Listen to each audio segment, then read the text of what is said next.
આપ સૌને જણાવતા આનંદ થાય છે કે આમ આદમી પાર્ટીના રાષ્ટ્રીય નેતા શ્રી અરવિંદ કેજરીવાલજી અને પંજાબના મુખ્યમંત્રી શ્રી ભગવત માનજી 2 દિવસ માટે ગુજરાતના પ્રવાસે આવી રહ્યા છે. આવતીકાલે 21 તારીખ અને 22 તારીખે એમના વિવિધ કાર્યક્રમો ગુજરાતની અંદર જે છે એનું આયોજન થયું છે.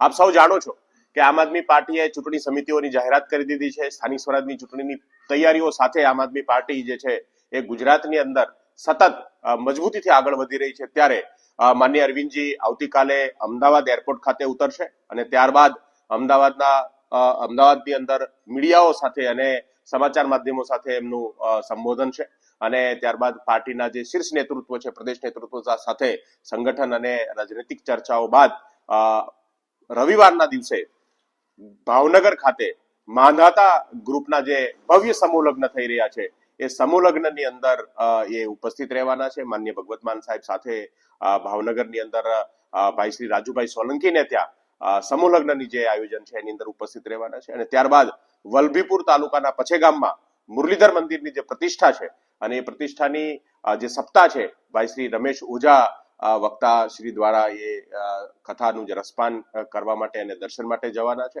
આ પછેગામના કાર્યક્રમમાં પણ માન્ય અરવિંદજી અને મુખ્યમંત્રી શ્રી ભગવત માન સાહેબ ઉપસ્થિત રહેવાના છે. તો આપ સૌના સમાચારના માધ્યમથી આ વાત ગુજરાતના લોકો સુધી પહોંચાડવા માટે વિનંતી.